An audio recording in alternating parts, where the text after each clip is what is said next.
Yes, bird.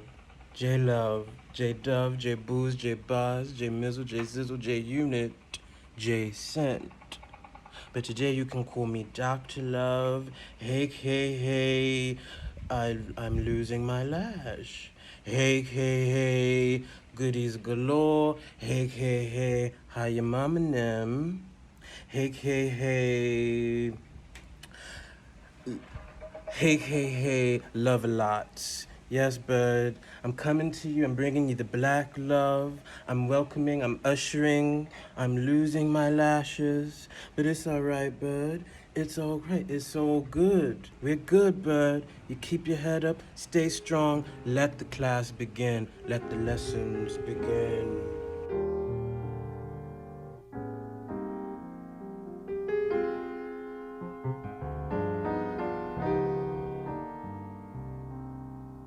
The year was 1982, bud. Alright? Let your gems shine. It was 1982. Shine them all. I've had many a carnation.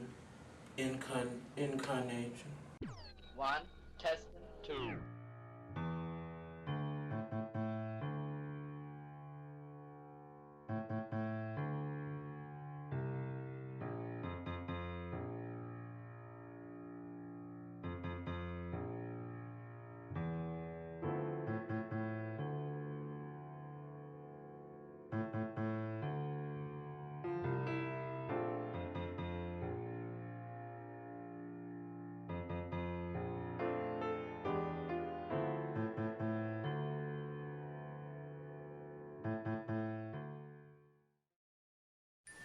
J Love, aka Love a Lot, aka Baby Bird, named J, aka Goodies Galore. Yes. Well, now it feels like All of that. Say practice it we should all again. be doing. How can it just be Dana Michelle when you have all of that going on? Okay. Well, if we've started, I need to put Story. my lipstick on. I'm sorry. I'll be right back. All right, we'll be I'll patient. you'll, We're well, patient. if this was a real party, y'all wouldn't wait for me to put my lipstick on, okay? I'll be gone, come back, and you'll be doing what you do, and then I'll join. That's sweet. You do what you gotta do, Lily. We got this. We got this. So yeah, so it's record. Okay, now listen, I'm having so many visions I can't even handle my brain. Now I'm like seeing the NASA star station over there, and the like the captain has stepped away from the chair. Exactly. The You captain know, of the starship. you got like embryonic, I know, right? echographies going on behind you. The void, the Zoom void. That's entrapped me. I can't escape. It's just the void. That's all. That's all. Dana, do you know Raven? Is this a connection? No, that's why my follow-up question, because like you mentioned a speech that Raven from a speech. Mm-hmm. What Really? Mm-hmm. I'm curious. Well, maybe Raven, would you like to, I don't know, maybe say some words or Yeah, yeah. sure. I was muted. I was like, yeah, sure, fine. Um, yeah, so I'm part of Black Lives Matter Toronto and co-founder of Black Lives Matter Canada. Oh. And the last summer, the global network, we all decided to do a campaign of defunding the police, but using the monuments to white supremacy as art pieces and or sites of our actions, to draw attention to like the histories of how, for example, here in Toronto, um, Egerton Ryerson, John A. McDonald created residential schools, and then those that format and that sort of doctrine was then taken to South Africa and created apartheid.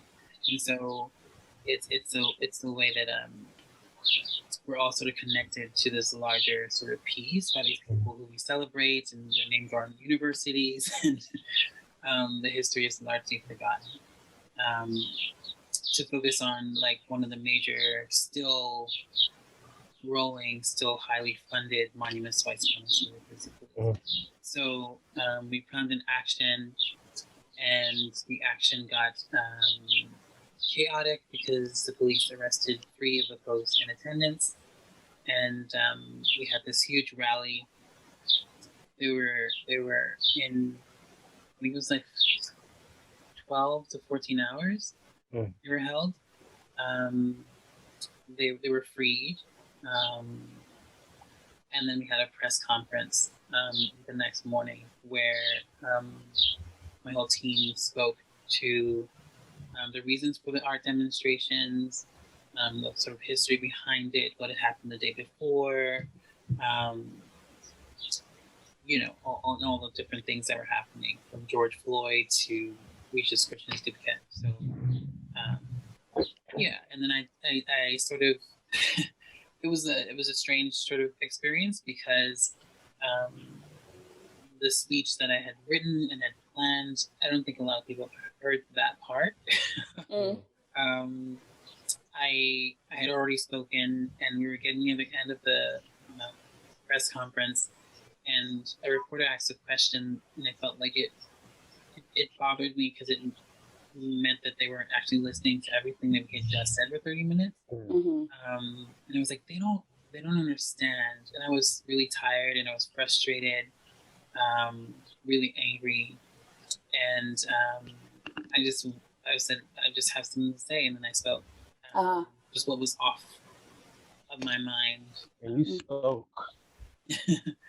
from and a lot of what I said was also what Black women and people have said. It's not like new stuff, but I just said it all at once, I guess. So that sort of went viral and all over the place, and it's been a kind of strange, wild experience, both good and bad. I imagine. Okay. But hey, at least you've got like this amazing neck piece. And I'm just trying to know how I can, have something, even an inkling as gorgeous around my neck. Are we just going to spend the whole time? You have a neck. Okay, well, I better go put. You need to go get. I better go get. Do I have to go get a necklace? You need a neck piece, clearly. Everybody is stop. You can't come to this kind of party without a neck piece. Listen, I have some clear rules for myself, and my clear rules is, now that I'm internet Dana mostly to the outside world, the glasses have become the necklace. Normally, I roll with the necklace. The glasses are now. It's just migrated. Exactly. I feel you. The lipstick is my necklace. And I kind of pull it all together with the glass, with the neck piece, with the lip, and with the meow. Yes, you do the ensemble. A little meow. That's all. But no, so yeah, I think. Yeah, I mean, I've been thinking so much through transgression. I'm teaching this week on the transgressive body, and it's been an amazing experience, sort of leaning into the beauty of what it means to exist inside of a body marked as transgressive, and how that perspective opens up so much possibility. Dana, I'm curious, for you as a maker, as a performance maker, who creates strange worlds of invitation, but there's something there that feels transgressive, that feels, against the kind of normality or normalcy, maybe. And I'm curious to know, do you think about, this way in which you sort of perform yourself or offer yourself? Is there a kind of an action of love in there? Is that, would you say? It is, I would say, 5 trillion% an action of love. It is. When I found performance, I found, I hadn't, it's only in the past year, actually, that I really properly understood, oh, I see why I do this thing. That was me trying to find a way to accept myself, or a way of trying to move freely and to honor all of the parts of myself that I walk around and suppress. That's the place where I stumbled upon. I'm like, oh, I can do that here, or I'm gonna make it so. Somehow it ended up being the place where it felt safest to do that, and then, yeah, really in the past year, then I've been just kind of taking notes from the memories of the sensation of that work, or I mean that I can expand on that a lot more, but I've been taking notes and okay, that's what well, if I'm able to do that there, maybe I can do that over. If I can love myself in that way there, maybe I can love myself in that way over here as well. Just try and erase the hard line. Something about integration, right? Like putting it all together. Mm-hmm. Because I don't know about you, I had to see myself. I was forced into looking at the mirror, and there was a kind of emotional breakthrough that happened for me. Sorry, can I do a small interruption? Mm-hmm. I see that the view keeps changing. It's we're going from the speaker taking up the whole screen, and then the boxes are moving. I find it a little bit tricky to navigate. Are we all? What's happening? Basically, that's just me just playing around. But I can stop. Stop playing with it. I Leave it alone. Basically, I'll just say I'll just say that I have a preference for when we're just kind of all on the screen in the same size. It kind of gives me an impression of us being together, having a conversation. But I also understand if it looks better for the purposes of the sharing and such. I can I can adapt as well. No, let's have it be that way. I like that. We can work anything out that needs to get worked out in the after times. Thank you. What happens if I press the record button? You'll get a recording for yourself as well. All right. You could put recording when it asks you where to save to. You just say save it to my computer. Sometimes I like just pushing random buttons and see what, just to see what might happen. You do need to do a bit of that if you're really to discover what it is we are doing here in this virtual realm. Exactly. There needs to be a place and time. What's security? When you press security, what's that gonna do? Oh, yes. Will I be safe? Security. Will it protect me? We can do all types of things. I don't think it'll protect you the way that maybe you might be hoping for. What are your hopes with this protection? No, right? I mean, I don't know. I'm learning. I'm zooming. You zoom and I'm checking it out. I'm pushing buttons. Okay, I'm gonna need some more information. Now I need to understand. I would like to ask a question about how Lily and J Love know each other. Lily, how did you arrive here? I've heard about how Raven and I arrived here. How did you arrive here? NASA astronaut, Captain 11.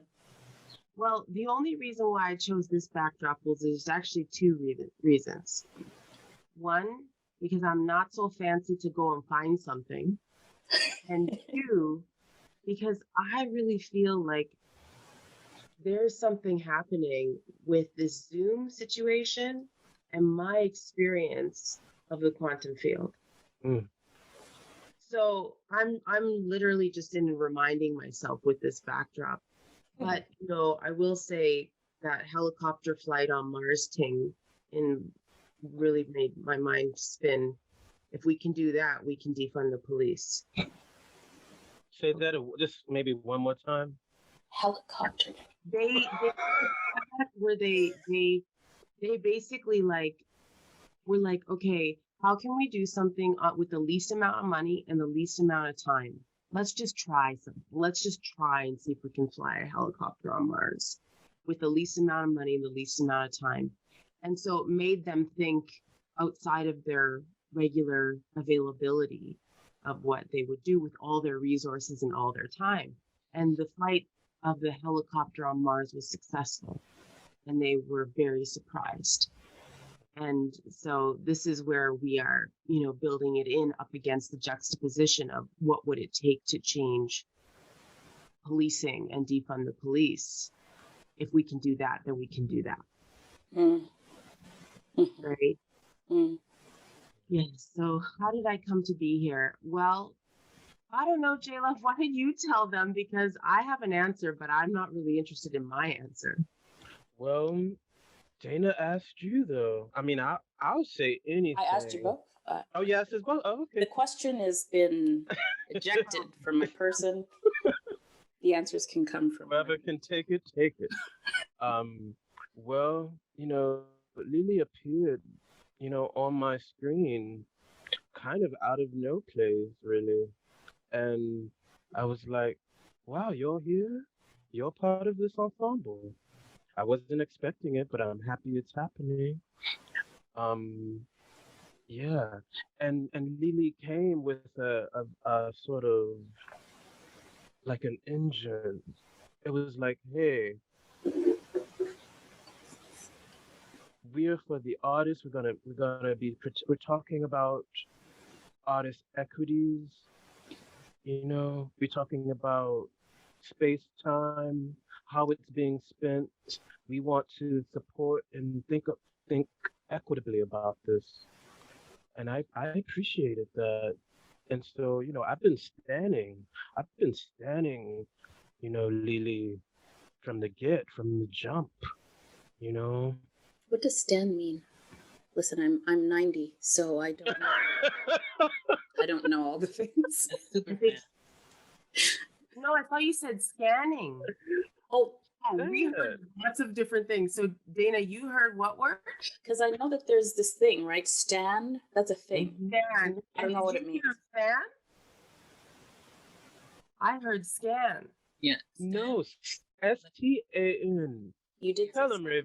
Tell him. Okay. Stan came from the Eminem song Stan, yes, I which did was look this up. a record where a fan was super in love and it was all kinds of messed up. However, it's become this thing that people are for like the Beehive and Rihanna Navy and like things like that. They're called stands. Mhm. Or the Oh, wow. Perry. That kind of Yeah. I do remember looking it up, and I remember the Eminem part. But then, it's a stan is a fan, like a super fan. a super fan. Ah, okay. Fan. But I'm sure that's not what J-Love meant. You weren't super That's exactly what I meant. That's exactly what I meant. That's exactly what I know what I meant.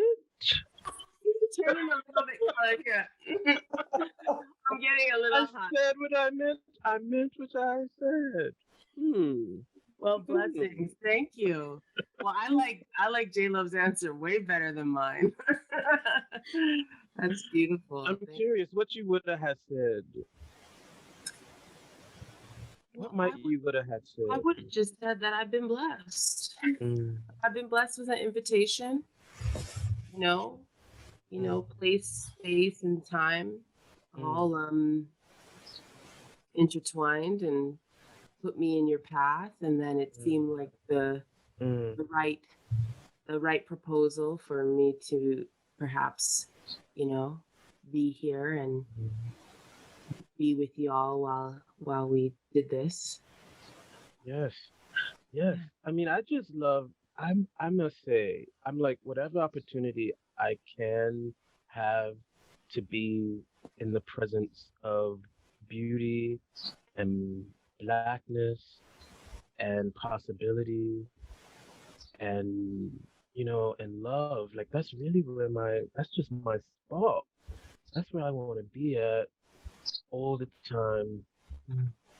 That's all. That is, Yeah. yes, Yeah.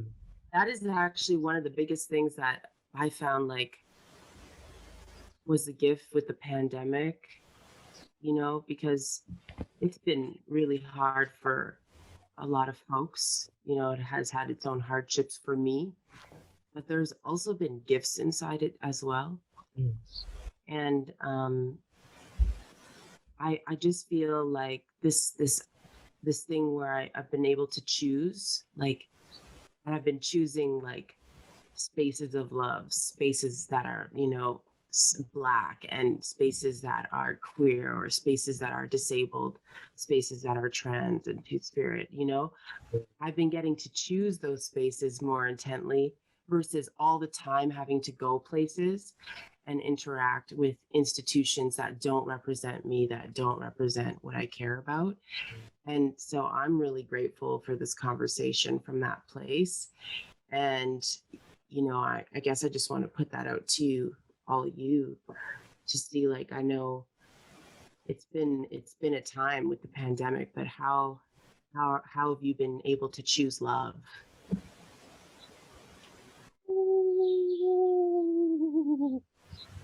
I feel like there wasn't a choice. Mm. I mean, you would just perish if you didn't. When you're confronted with such a huge challenge, Mm. I mean, some part of you will crumble apart if you In don't. fact, some part of me was, which I didn't even quite realize. Mhm. And it actually wasn't until inside the pandemic. Like I had kind of known, but I got really clear about the parts of me that were perishing as a result of operating in these spaces and places. And in fact, how those parts were causing me to cause perishing in others. Yeah, exactly. Yeah. I think That's beautiful. I think for me it was a reset button. Like a not even a reset button, but a chance to really reckon with all of the spaces like you mentioned, really,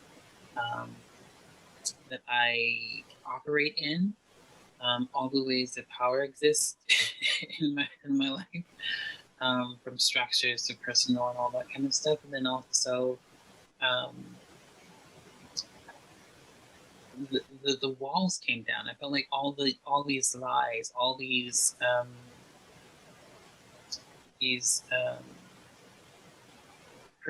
purposeful myths about progress, that we all knew and we're all fighting against and all doing activism about, all came crashing down.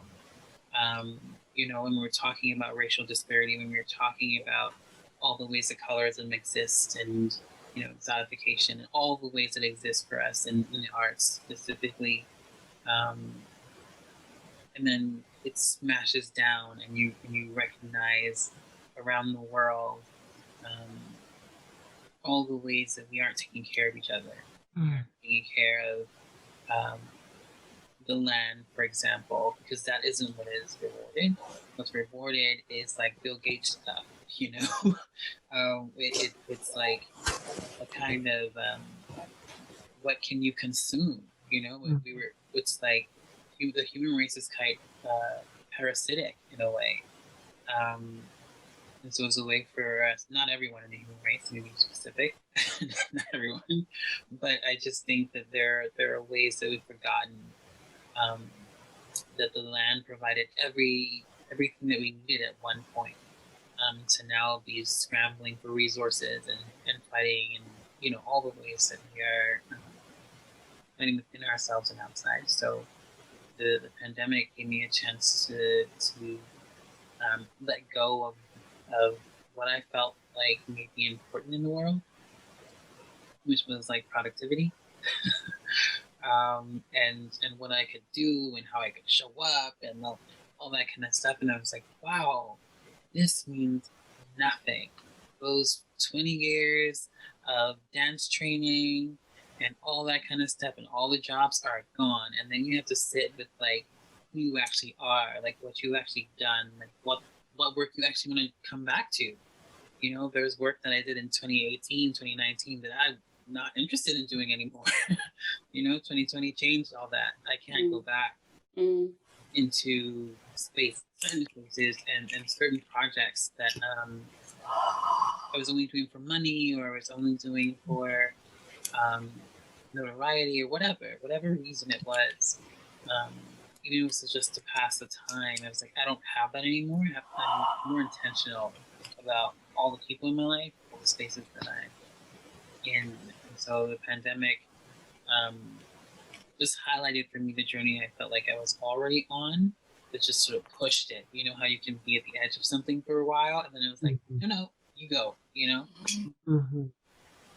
So that feels like what the medicine of this time period is. The medicines.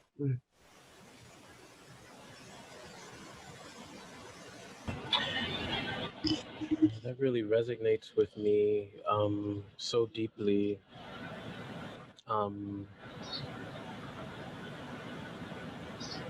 Yeah, I've been thinking about sanctuary and what I need to create. Well, what is sanctuary, first of all? Like, what is it? Um, and how do I create the kind of sanctuary that I need to really do my work, to do my practice. And I think also like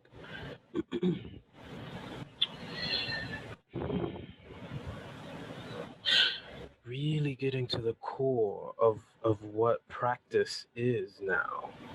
It's something else. It's yeah, I think it has so little to do with like making shapes and more to do with like metabolizing grief. And I mean, not that I don't think my work ever was about making shapes, but but um but it's become, I feel like a portal opened where, and inside of that portal, it's like it's this space that has been queered by crisis, and and all the rules and sort of codes and sort of ways of, and like sort of rules of engagement just shifted. And so now it's like, well, how do I create the kind of space that is offering me the sanctuary and the serenity and the peace and the love, and the space to just explore all of that. I think I've become more enabled to speak directly to that sensation as my practice. Does that make any sense? Of course. Okay. I mean, whether all of the things land in the appropriate spots at the same moment. I don't think, Okay. you know. You get my gist. Yeah, exactly. You get my point. You know. Yeah. But I also like this place of us, and like how are we enabling our own experience? I definitely have these moments of cringing when I feel like, because I want to acknowledge that there is a sense that each of us is finding our way to survive in some way. But I want to believe that my life is more than me just surviving. Mm. Mm. Yeah. You know? Yeah. That's what I hear in what you're saying, is like that it's about more than just surviving. Mm. And it's like our practice, our creations, our way that we're enabling our practice is because you know what? This other thing that I read about was like, when I read it, it was like, for me, because I've been examining where and how I've been giving up my own power, my own self-love, where I've not been loving myself, and the impact of that. And the first place it's speculated to come from is your creativity, is your ability to be creative. And then I was like, wow, that makes so much sense. Like, Wait, if sorry, are you Yeah. saying, did you just say that? So could you repeat that? I'm sorry. just that I read this thing because I was examining for myself, like what is power within versus power over, and what does it look like for me to be in a state of self-love, and when I'm not there, what's the cost? And I got asking these questions during the pandemic, and what happened was I got an answer that was like, well, you will, if you don't, you will deplete from places in your life and your spirit. Mm. And the first place it will come from is your Mm. Mm-hmm. Mm-hmm. The second was relationships, and then the third was from my very cells. Mm. That I think that's what white supremacy does, right? Like it stops you from being able to dream, the hope, and all those kinds of things, which is why speculative fiction, and science fiction, Afrofuturism, all those things are so important and so integral to our activism. Because it means that we're like daring to imagine something different or something new. Or even just what we deserve. So it makes sense that it comes out of your creativity, your storytelling mind, like all the ways that you express, all the ways that our expressions are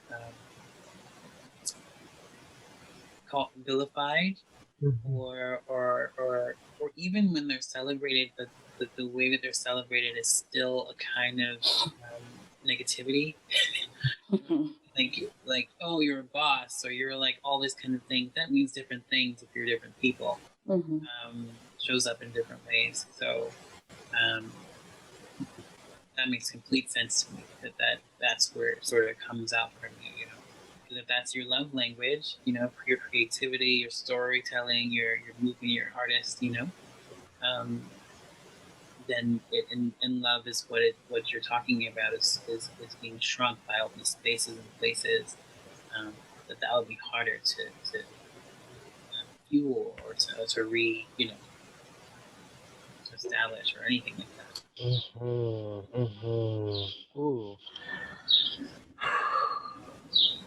That hit my spot too, Raven. And I just want to say that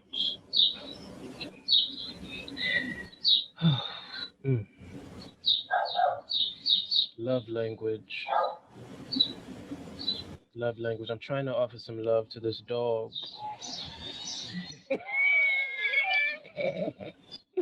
This dog. Too, that everything's happening. I think that's it too. It's like, in the Zoom space, because people are in their homes. Mm-hmm. The kind of professionalism that we were taught that we were supposed to be and do and act, the way we're supposed to have conversations, the way that if we have children or live in a house with children, that they're just not supposed to make any noise. And like all that is like antithetical, Collapsed. right? Like Yeah. all that doesn't make actually any sense. Mm. But we're still like feeling like, oh, I'm guilty. There's like a thing. It's like there's a dog, there's a car in the street. Like you live next to the road. Like these things are with you, and you turn them off when you go into your studios or your work office or your whatever. But the world is still happening. Mm-hmm. I mean, it's like this very strange thing that we were able to sort of compartmentalize. Mm. Not really. Some of us do it very well. That those people who are very successful in this, 9 to 5 situation, and some of us not so well. So it's like this this constant thing that I actually find myself too, because I do many Zoom meetings, and sometimes I'm like, y'all, I'm just not turning on my screen. I that's what's going to happen, because I don't want to have to modify my reactions to whatever is happening in this meeting. Emotionally going to affect me in a certain way,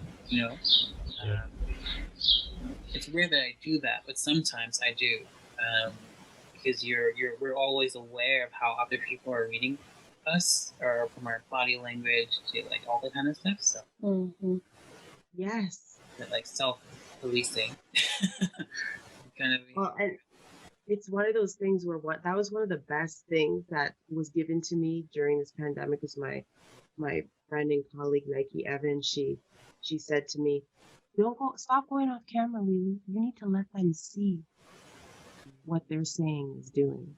And I was like, oh, because I would spend all this time off camera in these certain types of meetings and things that I actually needed to be in, and I couldn't.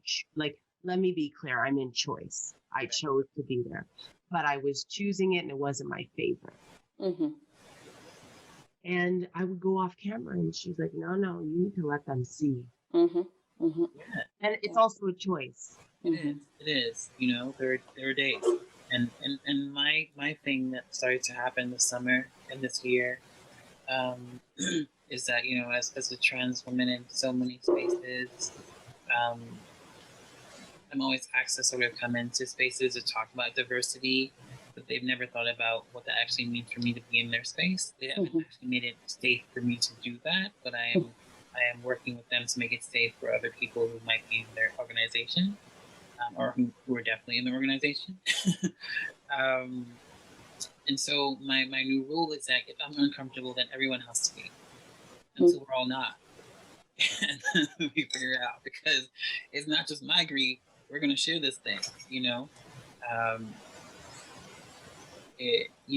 So I come off, I guess, a little, I would say direct now. Much more direct than I was before. I think I tried to find ways to like coddle, or not even just coddle, just try to have like all this kind of compassion and sort of openness. But then what that actually led to was that I didn't say what needed to be said. And then when you're too general, that people don't actually think it's them, because no one thinks that they're a monster, right? Not that people are monsters, but there's like this kind of dichotomy that we use. So. I think you just answered my question, but I was curious about when you said then everybody has to be uncomfortable. I started imagining things like, I don't know, you bring in like some fans and you make everyone cold, or something. I don't know, like the different ways. That's the whole performance piece. Simulation, like how do you encourage that discomfort? What I mean is I was finding myself in our organization just became a charity, and so we're in lots of conversations with lots of folks who are coming into contact with Black, queer, Afro-Indigenous, trans people for the first time, right? In this particular context, and so something down to pronouns, something down to signing legal names to the name that we're chosen, and having to sort of work through the uncomfortableness of being sort of misgendered, or dead names. I don't have a dead name, but one of my friends does, and we were in the same space, and it happened multiple times, and no one said anything, and I had to be like, "Excuse me, no." I know that you're volunteering. I know this is pro bono, but what we're not going to do is deny this. That is not okay. Yeah. Y'all need to fix it. And this person is new. This is their first day here, but all of y'all have been with us for this amount of time and should have prepared him for this conversation. This is who we're working with, right? So don't pat yourself on the back for working with Black Lives Matter if you ain't doing the work for the people who are running this organization. And then they were like, "Oh, will you lead us through like sensitivity training?" I was like, "No, I don't think sensitivity training is the right sort of framework to use. But I will do a workshop on trans history, on Black and Asian solidarity, on all the things that are happening right now that I think are important to talk about."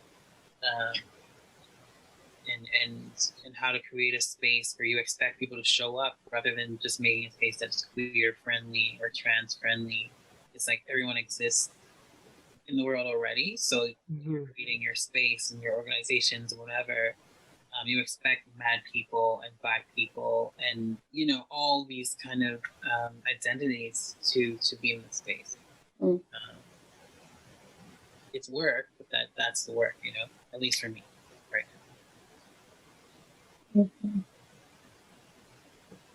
Yeah, so that's more what I meant. Thank you, Raven. I do want to talk about love languages, though. Curious.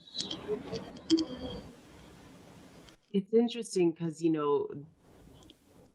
whoever he was wrote the book, and then he said all the things, and I realized I keep trying to bring it back to Black history and like the sense of our own cultural things, because even for a while I felt I was rejecting the term self-care because it had been appropriated by so many non-Black communities as this thing that you needed to do.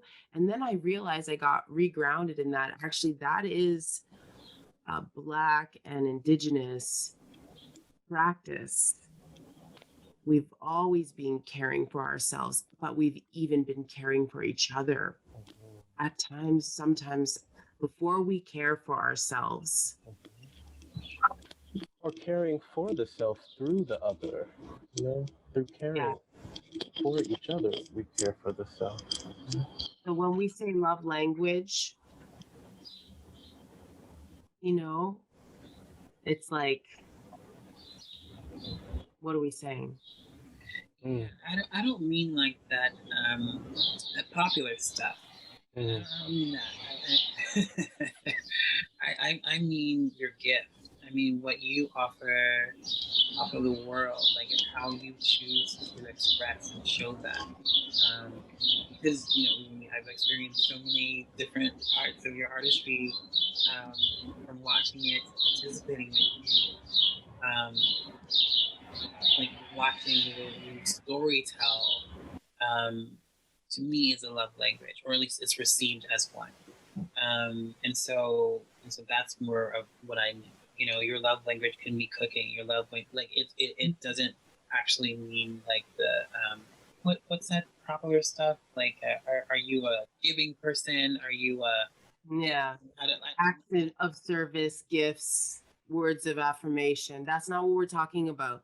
We're talking about what is your love language? What I'm hearing you say is how does your love manifest in the world? Yeah, and how you choose to show it. Like, some people are communicators, and so they go into television, they go into those kind of things because they want to, shift or move conversations. Some like myself, for example, I really went into theater and dance too because I was trying to escape a certain reality that I was living. But also, I didn't see trans women who looked like me. I still don't. You know what I mean? And so putting myself and my image in spaces that I'm actually not always comfortable to be in, but it's important for me to be there. Mm-hmm. That's my love language to Mm-hmm. who comes after me, a lot of what's happening in conversations with my indigenous elders are living and moving like as an ancestor, because you are. And so what work are you going to leave for them to do, and what is yours to do in this lifetime? So for me, it's like discovering like what that actual love language is, that's not tied to money, not tied to like what do you want to be when you grow up, meaning like how much do you want to make, like who do you feel like you are. So when I, as a dancer, as a burlesque performer, when I do burlesque, that is solely for myself, actually. When I do other things, that is what I share with everybody else. You need like a balance, but yeah.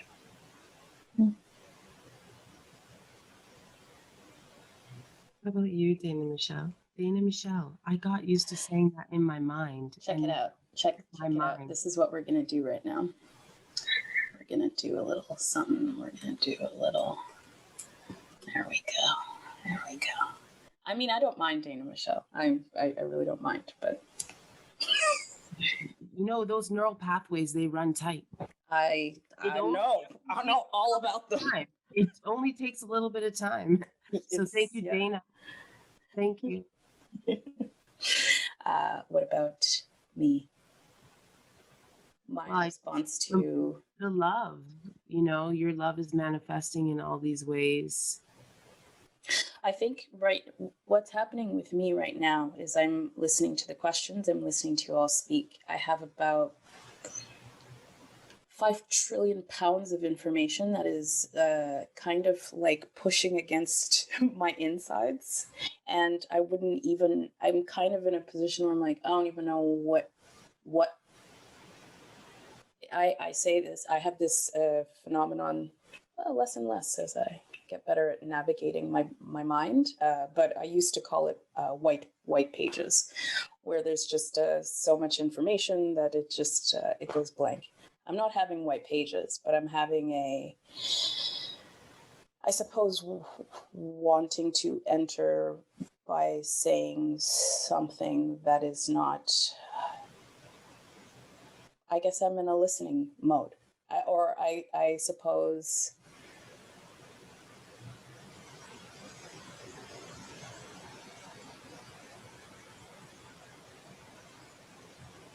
It's so vast. First of all, what we're talking about is it's so vast, right? So you say the word, what do you think about love? And I'm like, there's 20 trillion pins that I can drop. So I think what I'm saying is I'm like nodding like vehemently inside of myself, and I've got many, many things to say. And I'm a person that responds well to like maybe.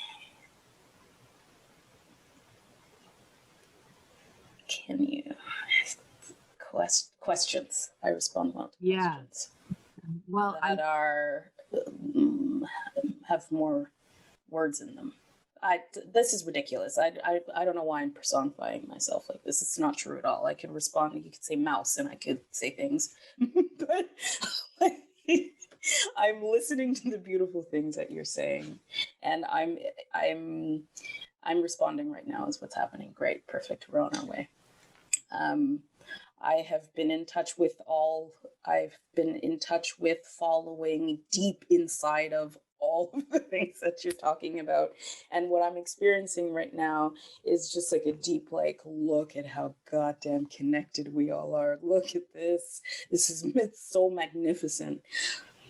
Like from words to books to like we're all like somehow there's a big pot of stew, and we're all eating from the same bowl in our different spaces all over the place, and like digesting in different ways. And I'm like, this is good, isn't it? This is good.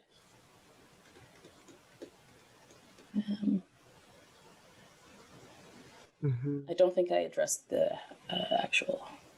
It doesn't I- matter. I think you Sorry. did. You did, and what's that, Raven? I think you did without realizing that you did. We offered in like a real raw honesty about where you are. Like our feelings are not sort of things that we talk about a lot. We can talk about like what we think about things and how we feel about them. It's actually kind of different. Mhm. I mean, I appreciate that you offered. I've been talking about love a lot. Thinking, I have dubbed the past year specifically as I'm just like, I'm at the Epiphany buffet. This is what this past year has felt like. I started that for a reason. I don't know why anymore. I think it's because I got nervous about saying that out loud. So I'm responding to my shyness now. I'll just let that do its work for a second.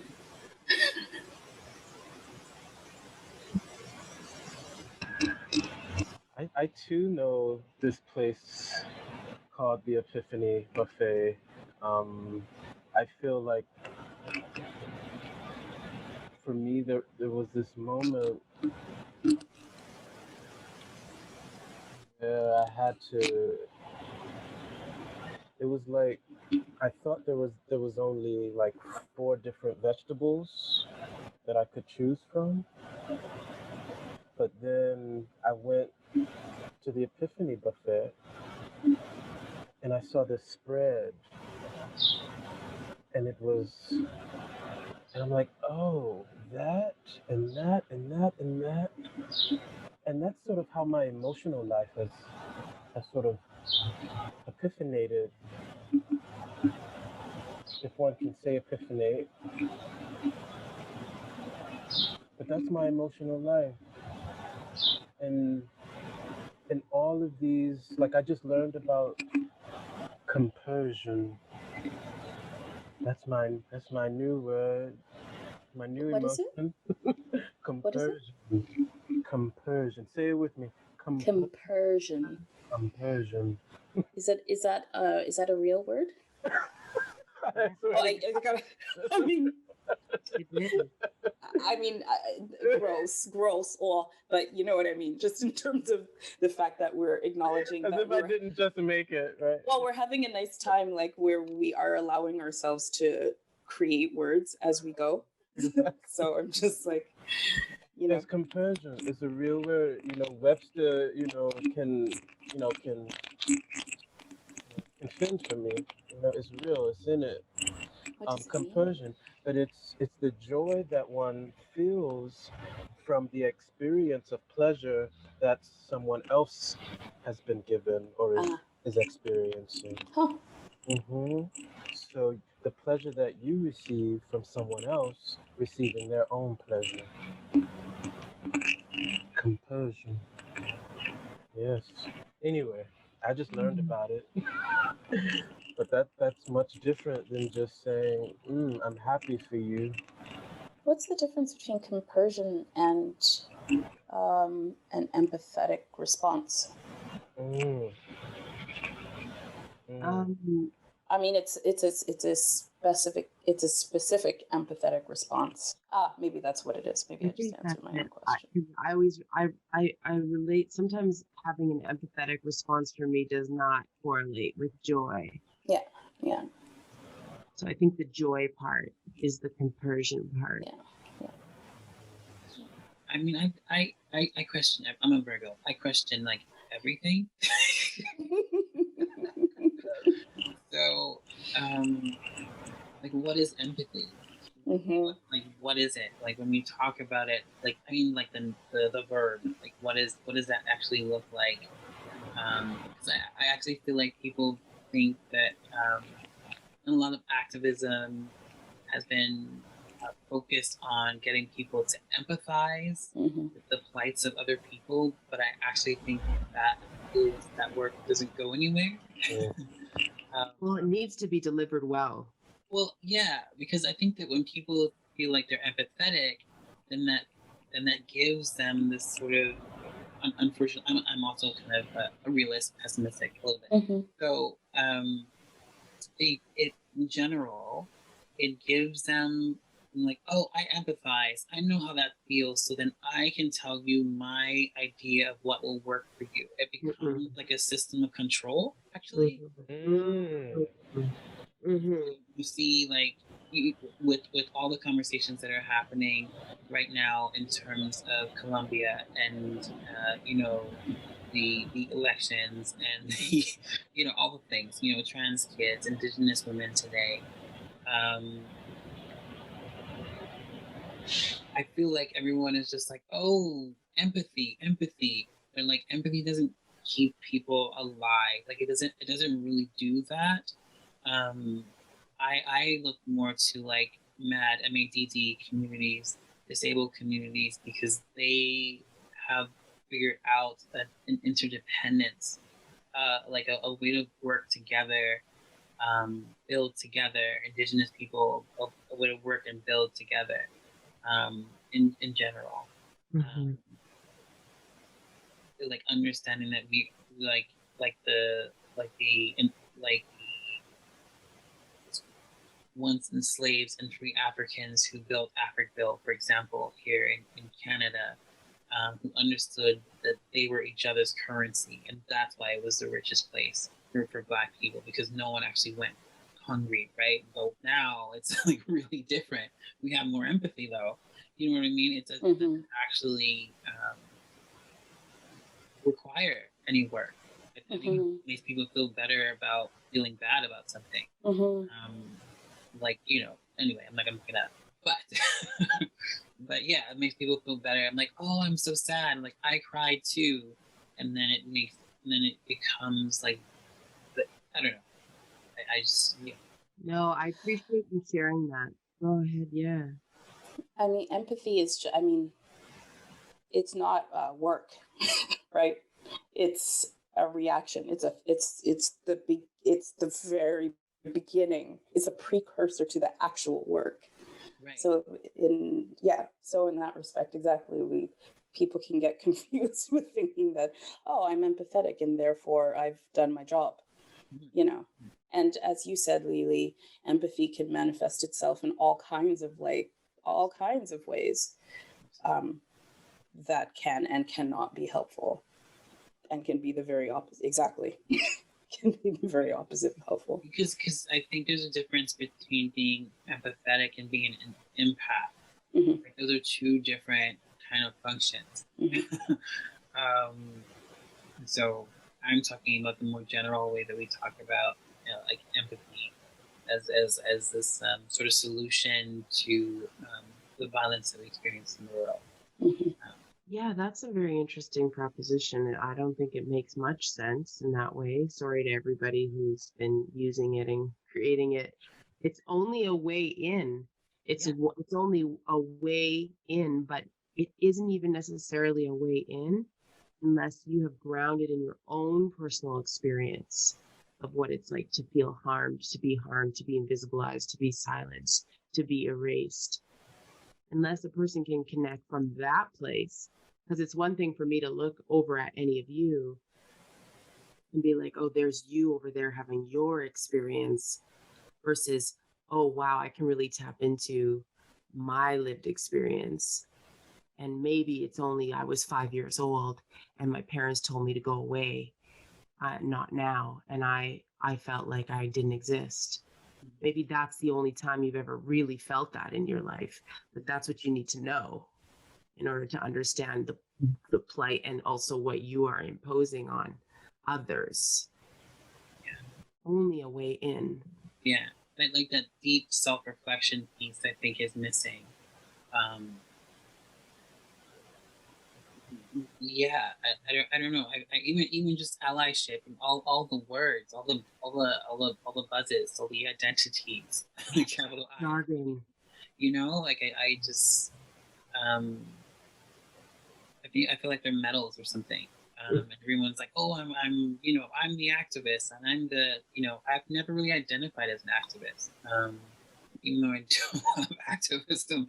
But really, for me, what I've always said is like, it's because of the intersections of my life. Like, I'm Afro-Indigenous, I'm a trans woman. Like, these things are mean that the way that I love myself means I have to fight in really specific ways and very publicly.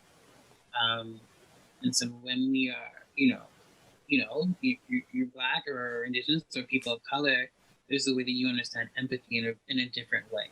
Mm-hmm. And it it impacts you quite differently.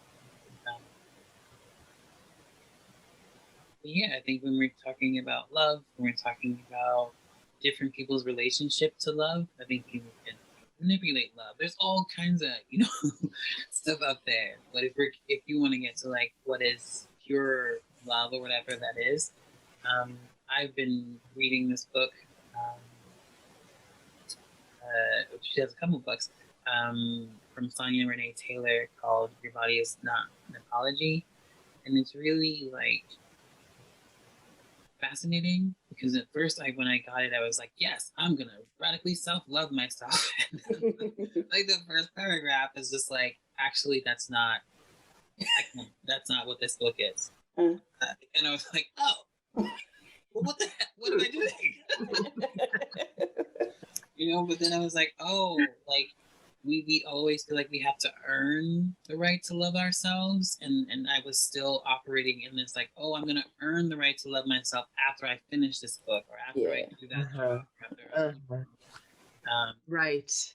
And so what it really made me focus on was where those things came from, like where my understanding of love came from, my understanding of masculinity came from.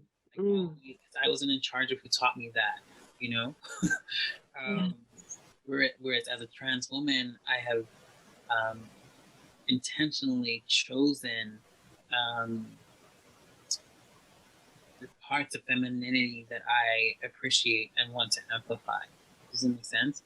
Yeah. As opposed to not having experience being raised that way. So I don't have the same sort of things that folks who are, experienced, though. That sort of. Absolutely. It's really interesting in this way too, because I find that people will talk about authenticity, and I think that's so loaded because in this way, I mean, I might be a judgy judge a lot. I don't know, but I'm working with my own sense of judgment, which is, I'm just going, okay, I hear you. I notice myself judging. I'm not choosing that for myself. Okay, cool. Now I can stop judging you. And, but the authenticity, it's for me, the way that I've related to authenticity in my own creation of it is anytime I'm acting like anything less than like that I'm made of stardust, I am being inauthentic. That's beautiful. And that's what I hear in what you're sharing, Raven, is like, yeah, there's nowhere to get, there's nowhere to be, there's nothing needs to be handed, nothing needs to arrive. It's already right here. And it's my inauthenticity to act like I don't already have it. Mm-hmm. Mm-hmm. Mm-hmm. You said something that made me think, and then I lost it.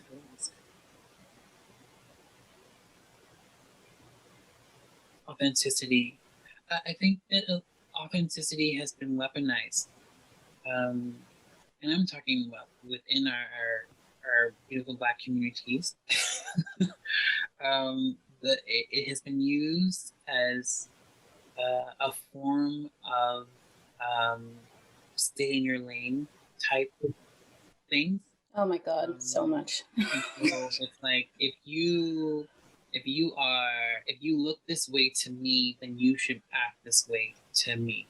It is all like authenticity is I feel like often is a lot about performance as a performer, and so you can perform authenticity, and people are like, yes, like this is what this is,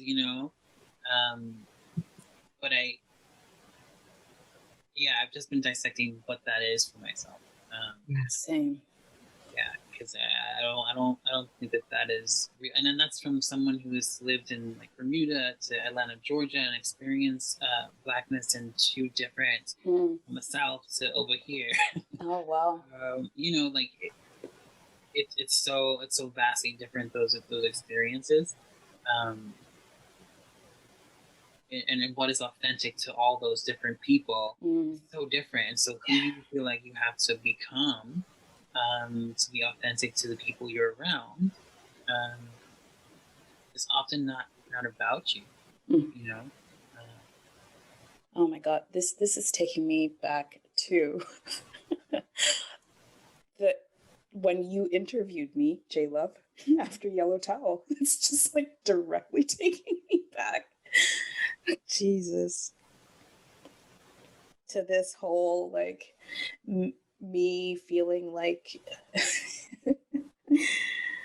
I was appropriating blackness. Like, in order to do the work, I had to appropriate blackness as a black person, appropriating blackness, doing the things that were expected of me, or in one place would not be questioned, in one place would be expected. That's real. Yeah, it's hyper real. Very real. Wildness of that. Yeah, I mean, I have so many, such a mixture of friends with such a mixture of different Black experiences, which I'm grateful for.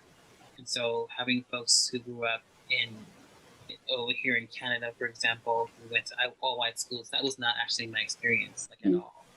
And so like the different challenges there are on each area of it. It's really fascinating to me, and I think we don't allow ourselves to just like, I don't think that in general, I don't think that folks who are consider themselves Caucasian are thinking about being authentic. I feel like a lot of people of color are asked to be authentic, or to stay in their lane, or to remember who they are, or to not go too far, or all these kinds of things that we hear and we experience on different sort of scales and levels. Sort of like a couple of weeks ago, I was thinking about the crab in the bucket situation. What's this crab in bucket? Crab in the bucket is like this saying that I heard a lot in Bermuda, and like Caribbean folks a lot use it. And folks in the South, it's like the idea that we as Black people are all in this bucket, and we just keep pulling each other down. Yeah. Stopping the progress of someone else. Mm-hmm. Like, we all want to get out, but the way that person's getting out, I'm not for it, so I'm going to bring that person sort of down here. Or that would, right. So, for example, like, you need a Beyonce and a Maya Angelou and Oprah, and you know what I mean, but we've been so conditioned to believe that liberation has to look one way and exist one way for all of us, and that doesn't make sense. To me anyway, because I think abolition, which is how a lot of us are here,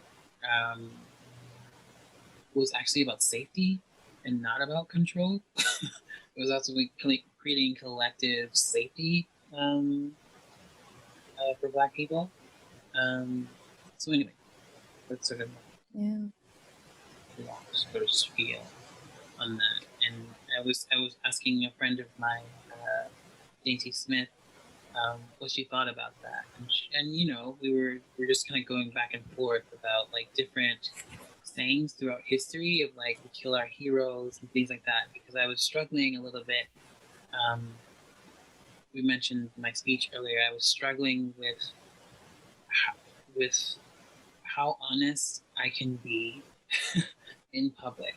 I actually feel what my actual position is on things, Mm. and to be able to get things wrong and all that kind of stuff. It's really different for me now. It has been for a while, ever since I joined Black Lives Matter. There's just a way that I can't defend myself actually, publicly, Mm. unless it's against an institution. And so I find that like lots of people sort of come after me in all these really violent ways, and I can't say anything really. Mm. And because there is this assumed sort of safety around me because of my visibility now, no one else says anything either. And so then you're just sitting here in this place of like, how do I like speak to, how do I reject, how do I block this person? Am I allowed to block people as an abolitionist? Like all this stuff is going through my brain around how we lift people up and then tear them down, like the human sort of condition to fight each other all the time. Anyway, I don't have it. I'm still working on that, but that's what I've been thinking about the last few years around Black community, about love, about creating like more spaces for us to meet outside of our grief and rage. Not that that's wrong or not valid, but like, you know, all of us came together in a particular kind of way for George Floyd and Breonna Taylor and all these folks. What about the rest of the year? What about when that, like, if that, like, I don't know. There's just something about that to me that it was like, wait, it took that for us to like really see what was happening here and how we're all like really responsible for each other, or we can be, and to talk about mental health in really, really substantial ways in our community. Like decriminalization and taking a part in politics. There's so many people who say I'm not political. I'm like, yeah, well, that doesn't mean, like, I know you're not a politician, but everything is political, you know, unfortunately. And so how do we actually like reach across and help each other, you know, work in solidarity? Like, you know, today is the missing and murdered Indigenous women's Day of Awareness, you know, and often we're asked to like remember and understand and to uplift. And I think about these like Black History Month, I think about Indigenous History Month, Asian Heritage Month, and I know that I know what the labor was in bringing those things to happen. But I'm sitting here wondering like what is the actual impact, but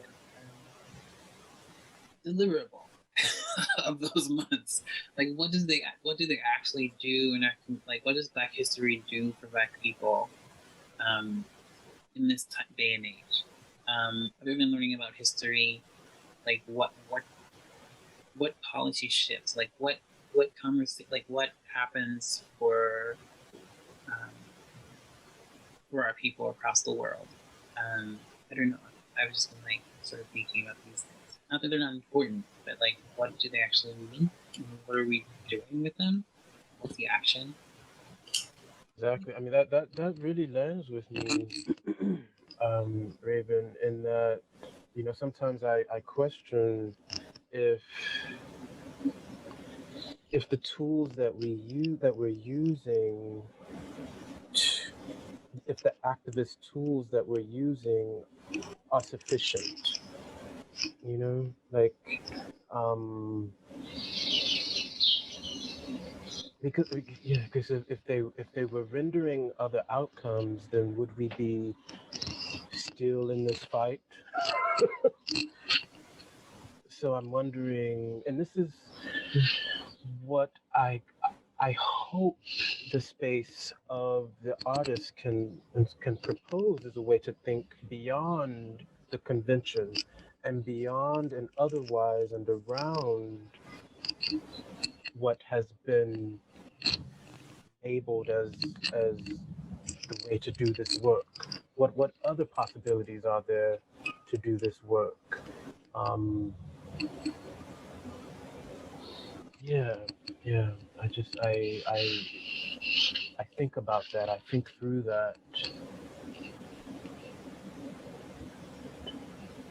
It's so like, there's this question about who has taught us the most about self-love and loving ourselves.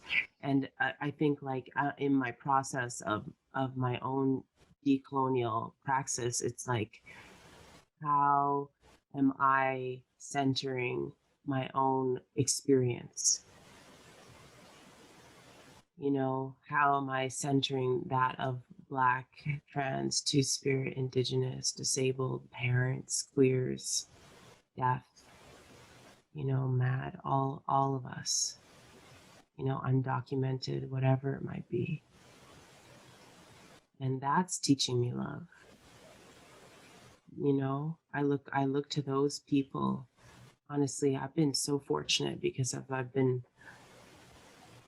fought walls and I built walls as a result of all the fighting that I had to do to get to my own experience of having a life.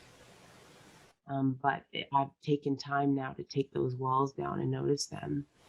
And it is teaching me about love, to look at the people around me. And I wonder, I know we could probably spend all the time together here and we might choose to do that. But if we were going to move towards a close. Close. I keep feeling like we're still in the introduction. Like, what do you mean? I'm so confused. No, but it needs to be 10 hours. It's this is the real thing, Have you ever gotten those invitations like, can you show a 15-minute piece? And I'm like, my work is durational. Exactly. I need time. This is durational work. The work of Black love is durational. It is durational. It is everlasting. It's infinite. Infinite. God damn it. There's so many things to say. But,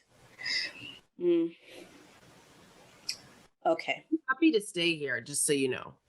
I value, I love, and honor all of you, and I there's nowhere else I need to be. Okay? So I just want you to know. What do I got? Like, do I have like 30 seconds? Oh, no, I have no seconds. It's 5:30. Cool. You have all the seconds. You have infinite amount of seconds. Yeah. Literally. Like, Under the construct, Dana. Don't believe it. We're not, we're actually, it's part of our practice now is to say, listen, because honestly, that is the time thing is what a capitalist structure. It's not like the sun is rising and setting. It's like, oh, we paid for this much, da da da da da. So, okay, for me, I'm good at any time to pull time out and put it in the way that feels right for me. Yeah, I saw a meme the other day that said, if time didn't show on your phone or your computer, would you know what time it was? And I was like, absolutely not. Nope. No, I don't. Yeah. But anyway, you were about to say. I think I'm still 16. Sorry, Dana. It's okay. I mean, linearity is a hoax. It's a construct. So we know this. Exactly. I specifically on this question, I mean, I have this thinking around who needs to kind of take the reins to, oh, fucking Christ. The role of artists in political change, in real political change. And something that I've been thinking about, like in a kind of like localized way, but that expands very easily and touches on this, is this idea of, so the exact people that it would take, or the exact kinds of thinking housed inside of the people that it would take to exact these kinds of changes are also the people who will burn very quickly, right? Like, I keep thinking, okay, obviously the place right now for me to be is either in education or in politics. Like, this shit is just gonna keep doing this until a lot of us get into these spaces. However, these spaces are so fucking corrupt that we burn as soon as we get close to, if you spend a certain amount of time in them and you burn. I don't have an answer here. But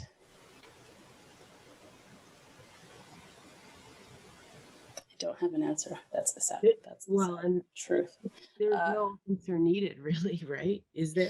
Is there an answer? But this is like, but this is it, right? Like, this is this like tiny, like when we talk about, we can like pay for a helicopter on Mars. Why can't we like fucking figure out defunding the police?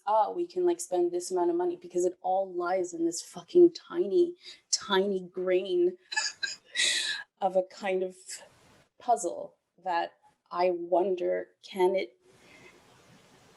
see, this is where my pessimism steps into the room.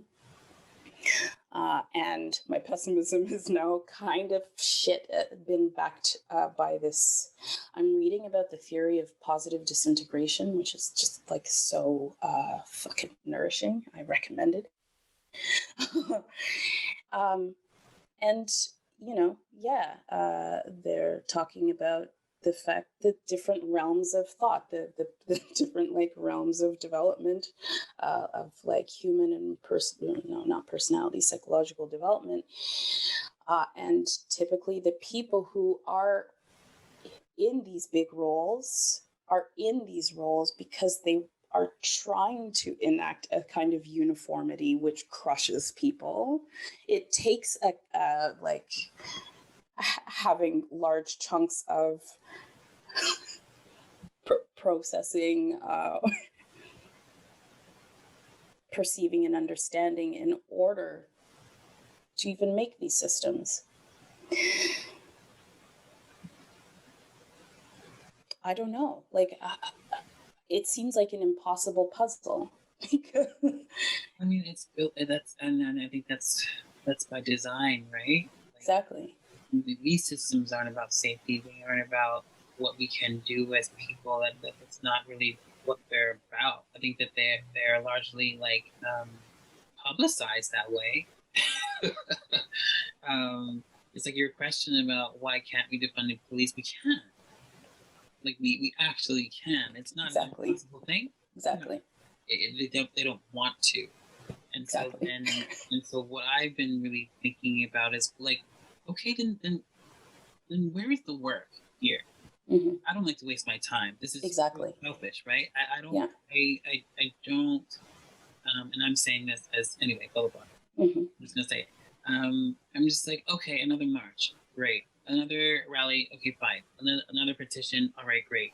And then all it comes from that is like a review, and then review gets put on someone's desk, and then the next administration, and then they put it in. They put in these rules, and then the next administration comes and wipes them out. It's just like, so all the progress we get keeps doing this, mm-hmm. right?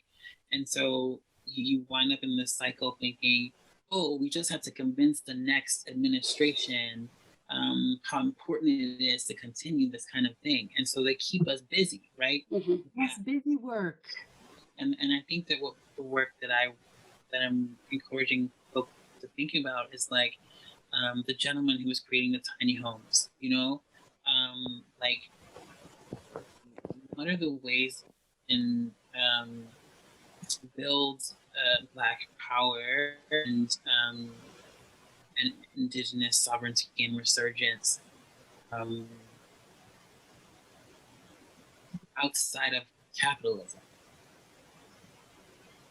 Like how can we create sustainable farming? Sustainable, like if we invested all the activists who are investing in trying to change that situation switched it to figuring out farming and healthcare and medical care and building of medicines and all that kind of stuff.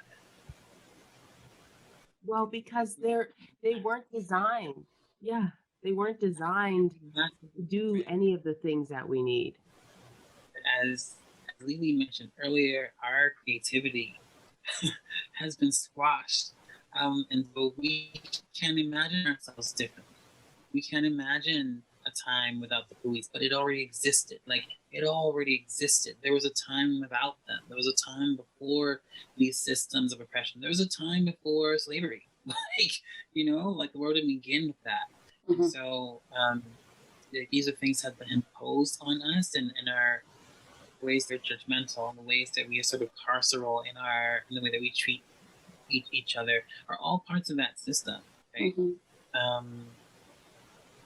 So, like, the work of Octavia Butler, for example, and how she literally predicted Trump, like literally predicted the man down to the statement, "Make America Great Again." Like, you know what I mean? I was like, how, like,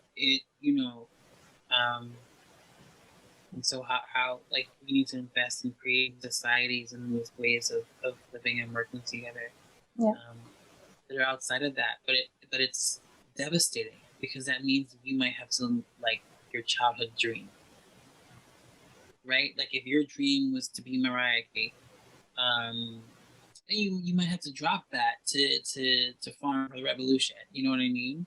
And like Asada Shakur was talking about, reluctant warrior. She could have been a sculptor. She wanted to be a painter, but the revolution called and she answered because that was the work. So I feel like if we're willing to do the work, then we can get to all those particular places and all the kind of stuff that we want. Also, I think that part of the key there is, right, wanting to be a Mariah Carey or a sculptor is rooted in capitalism. So you can still it's like, okay, so then actually the work is, so the big heavy lifting work is what do I actually want to do? What is it inside of sculpture, inside of Mariah, that actually appeals to me, and how can I do that all the time, every day, anyway, while doing it sounds like a lot. I'm like, be a farmer, be Mariah, but actually, yes. Yes. If you get to the essence of each of these things. There are folks in different time periods who managed to do that. Yeah. Yes. You know what I mean? Like, Shaka Khan was Shaka Khan, and she was working on the front desk at the Black Panthers like school. You know what I mean? So Nina Simone, for example, was out there doing all these kind of movies and stuff, but then was volunteering at community centers. Nina Simone, Jim Baldwin, like all these people were actually doing that. And so now that we have abundance, right? Now we have more. That we are spread out, like the ways that we talk about wealth, the ways that we talk about capitalism, the difference between having money and being a capitalist, and how that exists within Black people. All of that, is the work, and it's hard and it's difficult. But I'd rather focus on that stuff than this administration, this government, this liberal government, the Democrats of the U.S. And I was like, you mean white supremacist light? Like, what is the difference? Like, they all do the same shit at the end of the day. Not all the people, not all the players, but the system itself is structured in a particular kind of way, just like the police, for example. I watched this Netflix show that had Apple, because people always saying bad apple, and the person was like, oh, they're just some bad apples. And he was like, let me take this apple. And then the apple on this side was had been bitten out and was mildewed on this side. And he was like, this doesn't look so good, right? He was like, well, no. And then he turned it a little bit. And he was like, this is a little bit better. This, can't even see it. Would you still eat this? It's still a rotten apple. You know what I mean? Like that very basic piece of thing where we all like want to make these systems better, and then we do, and then they function better, and then people are poor, and then we see the disparity when we talk about COVID relief and vaccines and what's happening in India. Like all of this stuff is related to that, like capitalism, that supremacy, that all the patriarchy, religion, all of it. Anyway, sort of my spiel.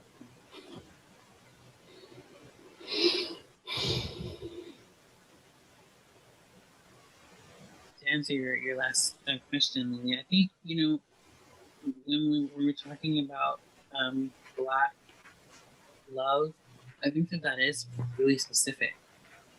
I think because we've had to fight as a people for every part of our humanity.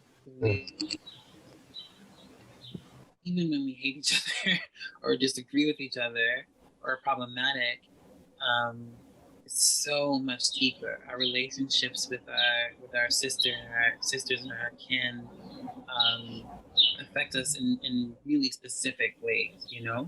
We're always searching for them. We're always up like there's like this real deepness to that. And so it's different, and it's miraculous, and it's an entire universe in itself. Black love specifically, because for men, like when you're I'm from Bermuda, so I'm not from the Caribbean, but when you come to North America, you're Black. You're like, oh wait, what was I before? I don't even know if I called myself anything before. What is this? And so we're all put into this, as you said, soup. Specifically being here in Sacramento, the one dish, one spoon tree, where everything is about, where it's, Sacramento used to be a food forest that was full and lush and provided like medicines and all those kinds of things. We taught indigenous elders how to share with each other, to show the bountifulness of this particular land. It didn't belong to anyone. And so that's why they all took care of it. From our water protectors to our Mohawk warriors, like everybody did a part of that work. And so that's more what I'm talking about, relating our work to our land and our climate and our justice kind of love. I think a lot of Black love is that. It's abolition too, right? Like all of that is Black.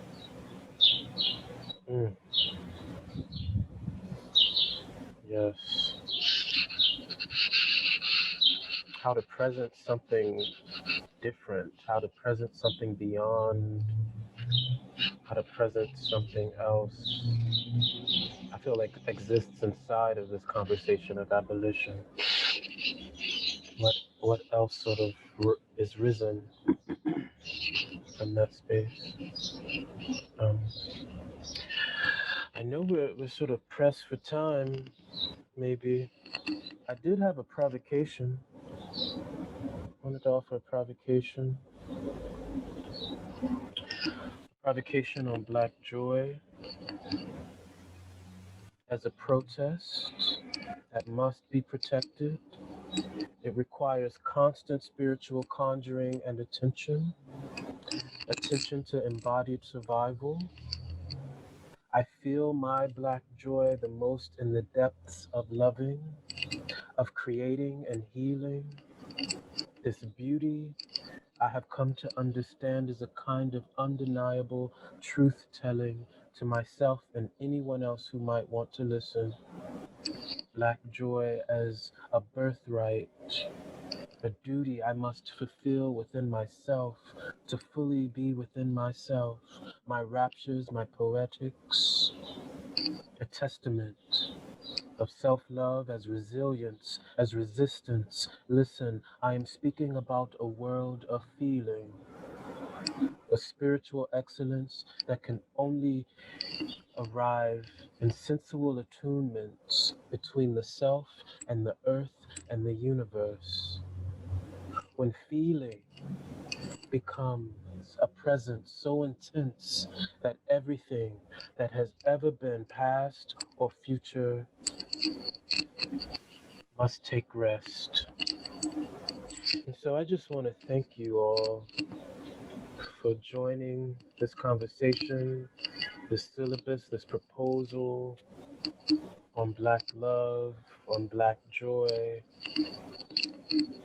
on thinking beyond what is, proposal of being together radically, of just finding each other, of asking questions, and of love, of loving ourselves through the love that we show and share for each other. So I'm grateful for you all for making space and time for this. I'm giving you kisses. And just, thank you so much. So grateful. Thank you. Thank you all. Anything else anybody else wants to share, speak into? Gratitude, just gratitude for inviting us all into the space, and myself specifically. Appreciate the call to speak on Black love and joy in conversations, and that are long, behind us and ahead of us. So yeah, I appreciate it. Mm-hmm. Yes. I keep thinking about this crab in the bucket, and I didn't know there was a term for this, but this is something that has really drastically affected, well, a lot of things, but perhaps in particular, oh gosh, maybe some kind of weird blocker between me and these kinds of experiences. Scarcity is a very powerful weapon of fucking destruction, and I'm glad that we're working on dispelling that fucking myth. Yeah. And with that, we close. Dispel the myth, move into joy, create a future, imagine, not be locked and blocked by any other thing. Open up what's in our own selves and follow our love into what we know and what we can create. Ashe. Blessing and love. So much love. Oh my goodness. I can't let go. I don't want to let go. Are we pressing the leave button? Are we doing it? There's this thing, I had this proposition. Yes, please propose. It came from another creator, and it was like, we would play a song as an outro, and when the song is over, we just close the screen. Well, can I have an idea. Yeah. Since we thought about Mariah, may I offer a Mariah to close us out? If you're gonna play Make It Happen, I'm good. No, just kidding. Yes, you can offer any Mariah you want. What is it? What is the one you want? It's Can't Let Go. I mean, listen, I have to now interject by saying that actually the month of April has been the month of Mariah. I was in a residency and we just went off on the Mariah train. Yeah. I had a day a couple of weeks ago where I just played Mariah for 3-4 hours, and I was sweating in my house. I was like, oh, Mariah, and Can't Let Go. I had forgotten about Can't Let Go. I'm like, Jesus. So yes, please do so. Right. Yes. We can't let go then. Can't let go. Oh. All right. Can't let go. My friend. Shall we sing?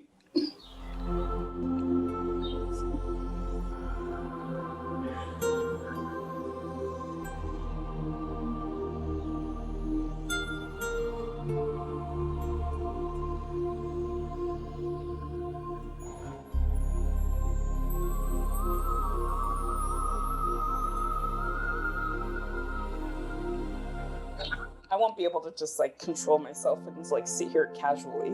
There's no need to keep yourself. Not at all.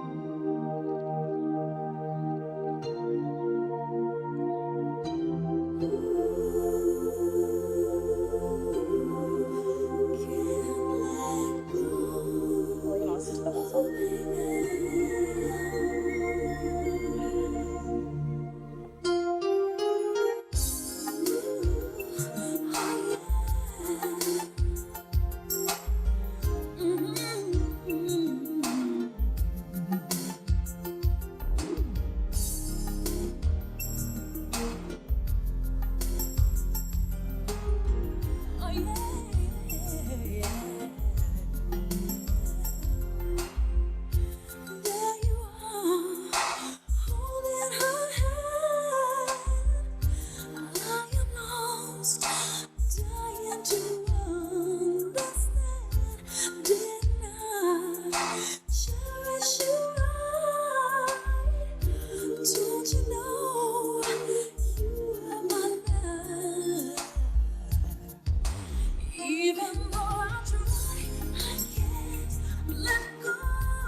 Thank you all. I can't let go.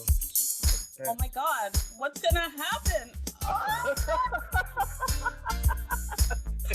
Don't make it happen.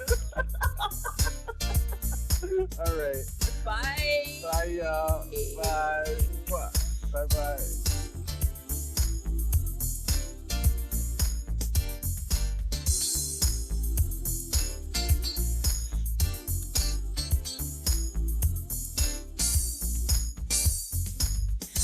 More than 3 short